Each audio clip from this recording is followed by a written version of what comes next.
Similar customs, varying only in name and detail, were practiced by the Semitic tribes south of Syria, who filled the land with their confusion of tongues. It was forbidden the Jews to make their children pass through the fire, but occasionally they did it nonetheless. Abraham about to sacrifice Isaac and Agamemnon sacrificing Iphigenia were but resorting to an ancient rite and attempting to propitiate the gods with human blood. Mesha, king of Moab, sacrificed his eldest son by fire as a means of raising a siege. His prayer having been answered and the sacrifice of his son having been accepted, he slaughtered 7,000 Israelites in gratitude. Throughout this region, from the Sumerian days when the Amorites roamed the plains of Amuru, circa 2800 B.C., to the time when the Jews fell with divine wrath upon the Canaanites, and Sargon of Assyria captured Samaria, and Nebuchadrezzar captured Jerusalem, 597 B.C., the valley of the Jordan was drenched periodically with fratricidal blood, and many lords of hosts rejoiced. These Moabites, Canaanites, Amorites, Edomites, Philistines, and Arameans hardly enter into the cultural record of mankind. It is true that the fertile Arameans, spreading everywhere, made their language the lingua franca of the Near East, and that the alphabetic script which they had learned either from the Egyptians or the Phoenicians replaced the cuneiform and syllabaries of Mesopotamia, first as a mercantile, then as a literary medium, and became at last the tongue of Christ and the alphabet of the Arabs today. But time preserves their names not so much because of their own accomplishments as because they played some part on the tragic stage of Palestine. We must study, in greater detail than their neighbors, these numerically and geographically insignificant Jews, who gave to the world one of its greatest literatures, two of its most influential religions, and so many of its profoundest men. Chapter 12. Judea. 1. The Promised Land. Palestine, climate, prehistory, Abraham's people, the Jews in Egypt, the Exodus, the conquest of Canaan. A Buckle or a Montesquieu, eager to interpret history through geography, might have taken a handsome leaf out of Palestine. 150 miles from Dan on the north to Beersheba on the south, 25 to 80 miles from the Philistines on the west to the Syrians, Arameans, Ammonites, Moabites, and Edomites on the east. One would not expect so tiny a territory to play a major role in history, or to leave behind it an influence greater than that of Babylonia, Assyria, or Persia, perhaps greater even than that of Egypt or Greece. But it was the fortune and misfortune of Palestine that it lay midway between the capitals of the Nile and those of the Tigris and Euphrates. This circumstance brought trade to Judea, and it brought war. Time and again the harassed Hebrews were compelled to take sides in the struggle of the empires, to pay tribute or be overrun. Behind the Bible, behind the plaintive cries of the psalmists and the prophets for help from the sky, lay this imperiled place of the Jews between the upper and nether millstones of Mesopotamia and Egypt. The climatic history of the land tells us again how precarious a thing civilization is, and how its great enemies, barbarism and desiccation, are always waiting to destroy it. Once Palestine was a land flowing with milk and honey, as many a passage in the Pentateuch describes it. Josephus, in the 1st century after Christ, still speaks of it as moist enough for agriculture and very beautiful. They have abundance of trees and are full of autumn fruits, both wild and cultivated. They are not naturally watered by many rivers, but derive their chief moisture from rain, of which they have no want. In ancient days, the spring rains that fed the land were stored in cisterns or brought back to the surface by a multitude of wells, and distributed over the country by a network of canals. This was the physical basis of Jewish civilization. The soil, so nourished, produced barley, wheat, and corn. The vine throve on it, and trees bore olives, figs, dates, or other fruits on every slope.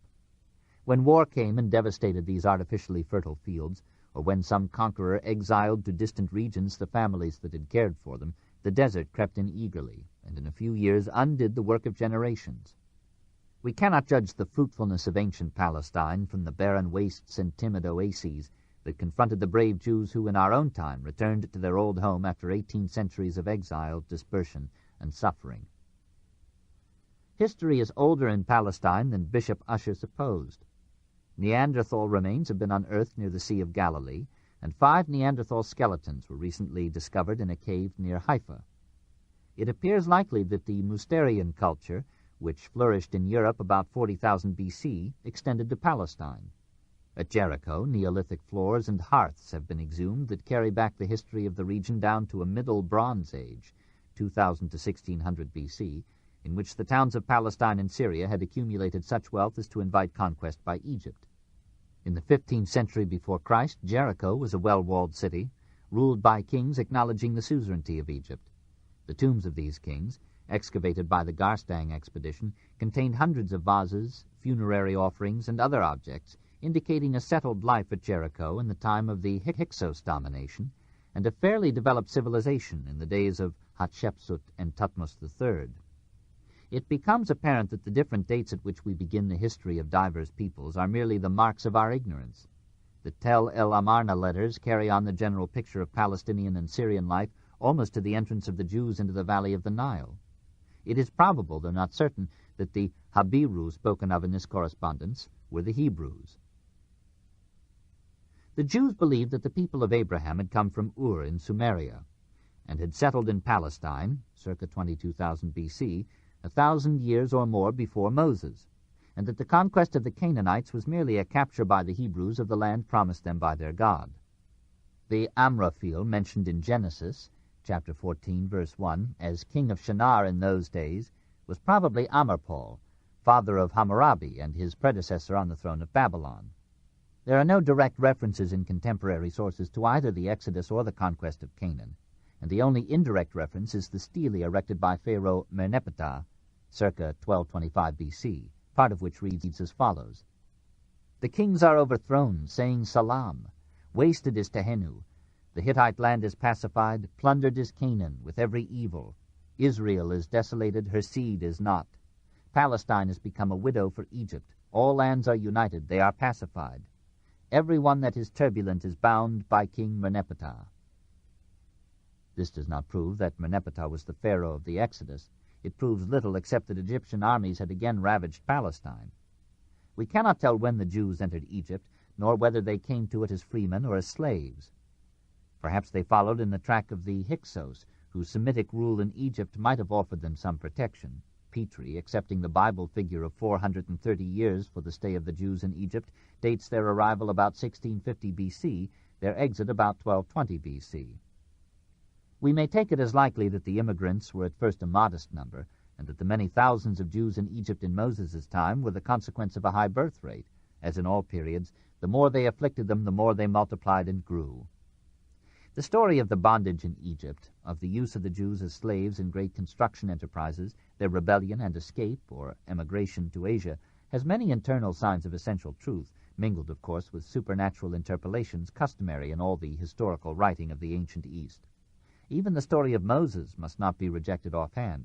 It is astonishing, however, that no mention is made of him by either Amos or Isaiah, whose preaching appears to have preceded by a century the composition of the Pentateuch.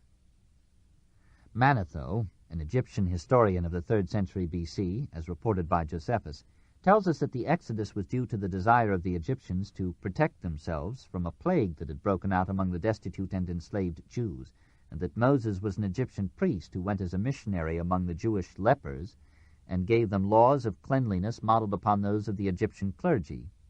Greek and Roman writers repeat this explanation of the Exodus, but their anti-Semitic inclinations make them unreliable guides.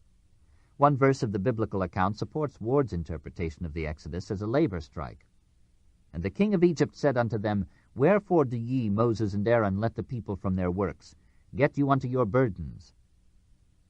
Moses is an Egyptian rather than a Jewish name. Perhaps it is a shorter form of Amos.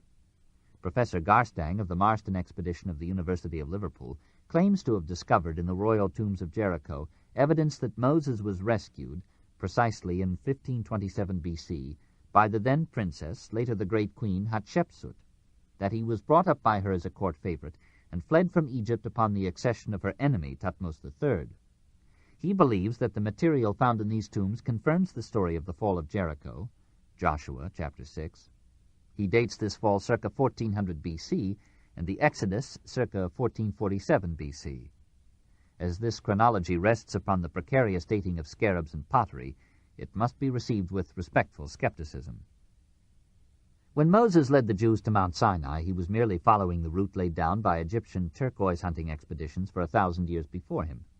The account of the 40 years' wandering in the desert, once looked upon as incredible, now seems reasonable enough in a traditionally nomadic people, and the conquest of Canaan was but one more instance of a hungry nomad horde falling upon a settled community.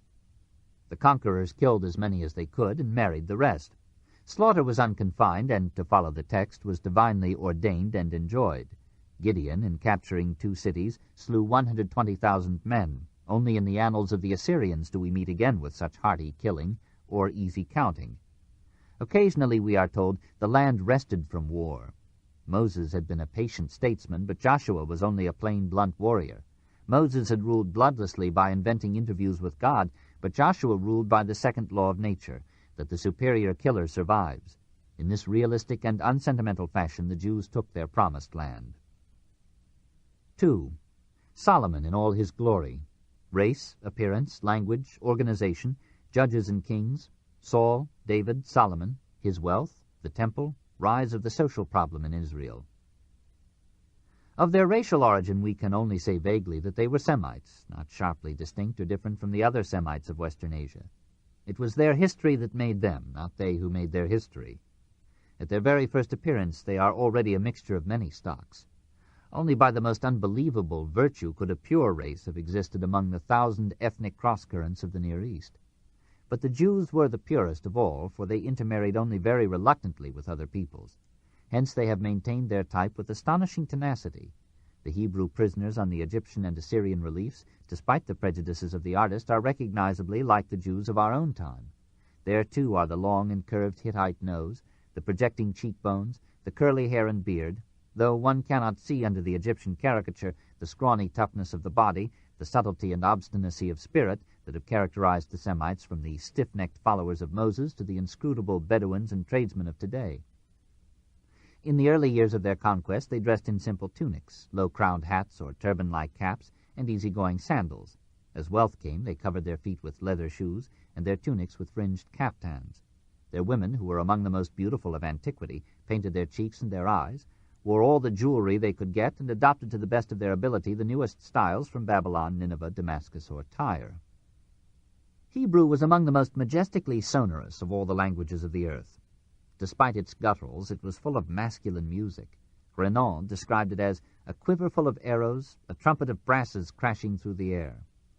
It did not differ much from the speech of the Phoenicians or the Moabites. The Jews used an alphabet akin to the Phoenician.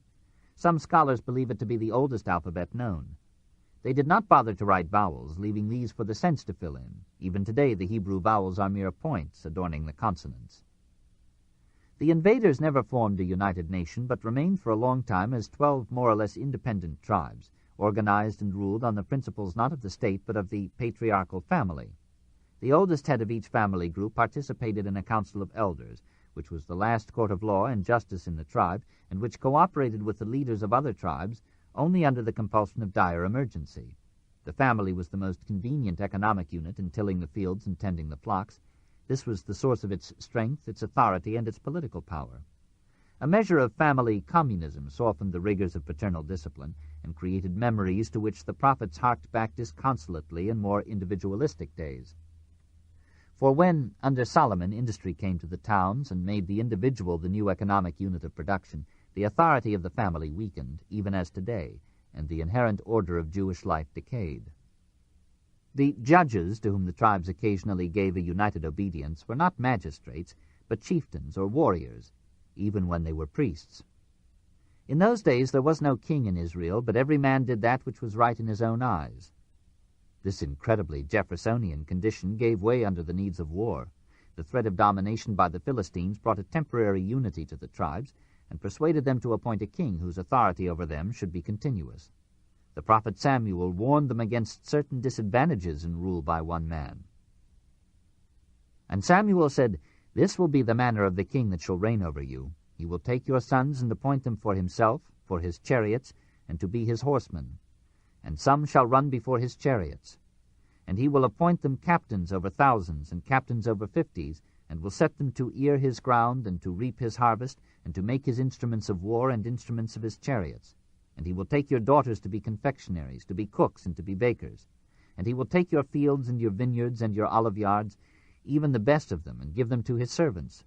And he will take your men-servants and your maid-servants, and your goodliest young men and your asses, and put them to his work.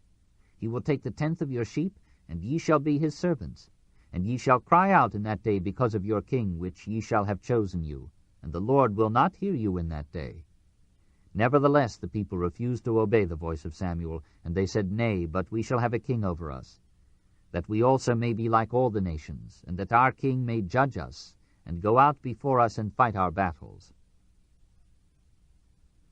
Their first king, Saul, gave them good and evil instructively, fought their battles bravely, lived simply on his own estate at Gilead, pursued young David with murderous attentions, and was beheaded in flight from the Philistines. The Jews learned then, at the first opportunity, that wars of succession are among the appanages of monarchy.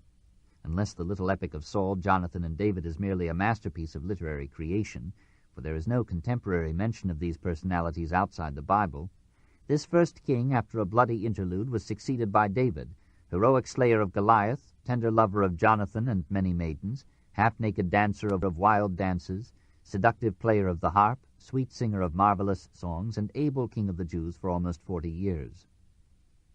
Here, so early in literature, is a character fully drawn, real, with all the contradictory passions of a living soul, as ruthless as his time, his tribe, and his God, and yet as ready to pardon his enemies as Caesar was, or Christ, putting captives to death wholesale like any Assyrian monarch, charging his son Solomon to bring down to the grave with blood the hoar head of old Shimei, who had cursed him many years before, taking Uriah's wife into his harem incontinently, and sending Uriah into the front line of battle to get rid of him, accepting Nathan's rebuke humbly, but keeping the lovely Bathsheba nonetheless, forgiving Saul almost 70 times 7, merely taking his shield when he might have taken his life, sparing and supporting Mephibosheth, a possible pretender to his throne, pardoning his ungrateful son Absalom, who had been caught in armed rebellion, and bitterly mourning that son's death in treasonable battle against his father.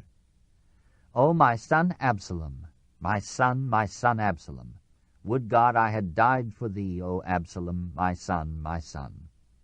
This is an authentic man, of full and varied elements, bearing within him all the vestiges of barbarism and all the promise of civilization. On coming to the throne, Solomon, for his peace of mind, slew all rival claimants. This did not disturb Yahweh, who, taking a liking to the young king, promised him wisdom beyond all men before or after him.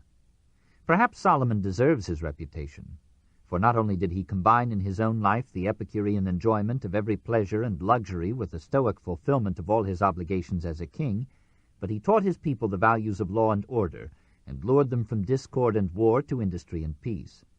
He lived up to his name, for during his long reign Jerusalem, which David had made the capital, took advantage of this unwonted quiet and increased and multiplied its wealth. Originally, the city had been built around a well. Then it had been turned into a fortress because of its exalted position above the plain. Now, though it was not on the main lines of trade, it became one of the busiest markets of the Near East.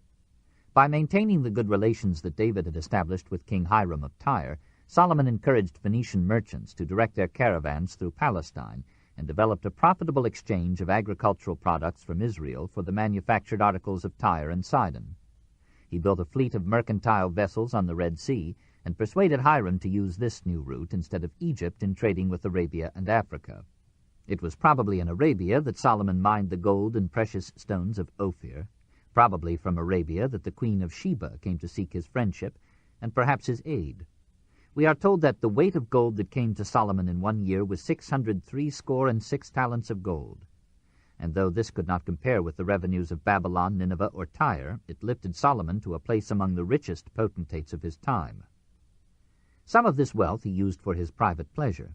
He indulged particularly his hobby for collecting concubines, though historians undramatically reduce his 700 wives and 300 concubines to 60 and 80.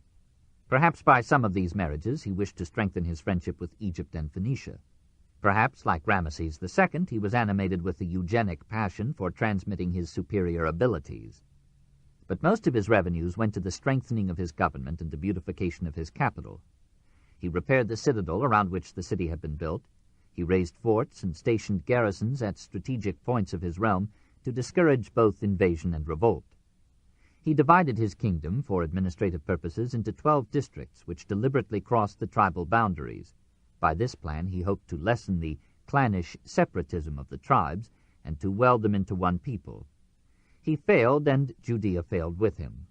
To finance his government he organized expeditions to mine precious metals and to import luxuries and strange delicacies. For example, ivory, apes, and peacocks, which could be sold to the growing bourgeoisie at high prices. He levied tolls upon all caravans passing through Palestine. He put a poll tax upon all his subject peoples, requiring contributions from every district except his own, and reserved to the state a monopoly of the trade in yarn, horses, and chariots. Josephus assures us that Solomon made silver as plentiful in Jerusalem as stones in the street. Finally, he resolved to adorn the city with a new temple for Yahweh and a new palace for himself. We gather some sense of the turbulence of Jewish life from the fact that before this time there had been apparently no temple at all in Judea, not even in Jerusalem. The people had sacrificed to Yahweh in local sanctuaries or on crude altars in the hills. Solomon called the more substantial burghers together, announced his plans for a temple, pledged to it great quantities of gold, silver, brass, iron, wood, and precious stones from his own stores, and gently suggested that the temple would welcome contributions from the citizens. If we may believe the chronicler, they pledged for his use 5,000 gold talents, 10,000 silver talents, and as much iron and brass as he might need. And they with whom precious stones were found gave them to the treasure of the house of the Lord. The site chosen was on a hill. The walls of the temple rose like the Parthenon continuously from the rocky slopes. The design was in the style that the Phoenicians had adopted from Egypt, with decorative ideas from Assyria and Babylon. The temple was not a church, but a quadrangular enclosure composed of several buildings.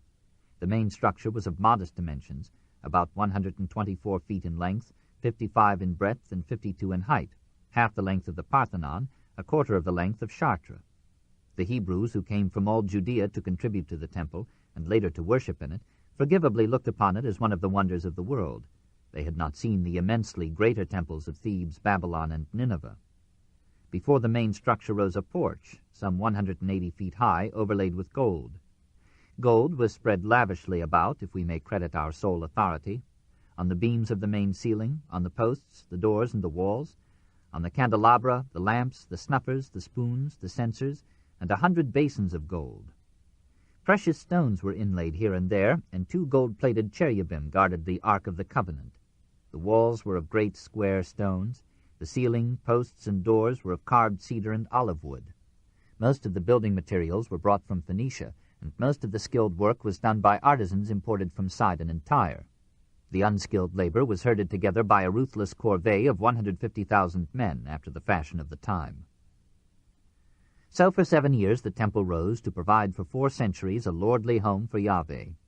Then for 13 years more the artisans and people labored to build a much larger edifice for Solomon and his harem. Merely one wing of it, the house of the Forest of Lebanon, was 4 times as large as the temple. The walls of the main building were made of immense stone blocks 15 feet in length and were ornamented with statuary, reliefs, and paintings in the Assyrian style. The palace contained halls for the royal reception of distinguished visitors, apartments for the king, separate quarters for the more important wives, and an arsenal as the final basis of government. Not a stone of the gigantic edifice survives, and its site is unknown. Having established his kingdom, Solomon settled down to enjoy it. As his reign proceeded, he paid less and less attention to religion and frequented his harem rather more than the temple. The biblical chroniclers reproach him bitterly for his gallantry in building altars to the exotic deities of his foreign wives, and cannot forgive his philosophical, or perhaps political, impartiality to the gods. The people admired his wisdom, but suspected in it a certain centripetal quality. The temple and the palace had cost them much gold and blood, and were not more popular with them than the pyramids had been with the working men of Egypt. The upkeep of these establishments required considerable taxation, and few governments have made taxation popular. When he died, Israel was exhausted, and a discontented proletariat had been created whose labor found no steady employment, and whose sufferings were to transform the warlike cult of Yahweh into the almost socialistic religion of the prophets. 3. The God of Hosts. Polytheism, Yahweh, henotheism, character of the Hebrew religion, the idea of sin, sacrifice, circumcision, the priesthood, strange gods. Next to the promulgation of the Book of Law, the building of the temple was the most important event in the epic of the Jews. It not only gave Yahweh a home, but it gave Judea a spiritual center and capital, a vehicle of tradition, a memory to serve as a pillar of fire through centuries of wandering over the earth. And it played its part in lifting the Hebrew religion from a primitive polytheism to a faith intense and intolerant, but nonetheless one of the creative creeds of history. As they first entered the historic scene, the Jews were nomad Bedouins who feared the jinns of the air and worshipped rocks, cattle, sheep, and the spirits of caves and hills. The cult of the bull, the sheep, and the lamb was not neglected. Moses could never quite win his flock from adoration of the golden calf, for the Egyptian worship of the bull was still fresh in their memories, and Yahweh was for a long time symbolized in that ferocious vegetarian. In Exodus, chapter 32, verses 25 to 28, we read how the Jews indulged in a naked dance before the golden calf, and how Moses and the Levites, or priestly class, slew 3,000 of them in punishment of their idolatry. Of serpent worship there are countless traces in early Jewish history, from the serpent images found in the oldest ruins to the brazen serpent made by Moses and worshipped in the temple until the time of Hezekiah, circa 720 B.C. As among so many peoples, the snake seemed sacred to the Jews, partly as a phallic symbol of virility, partly as typifying wisdom, subtlety, and eternity, literally because of its ability to make both ends meet. Baal, symbolized in conical upright stones much like the linga of the Hindus, was venerated by some of the Hebrews as the male principle of reproduction, the husband of the land that he fertilized. Just as primitive polytheism survived in the worship of angels and saints, and in the teraphim or portable idols that serve as household gods, so the magical notions rife in the early cults persisted to a late day despite the protests of prophets and priests.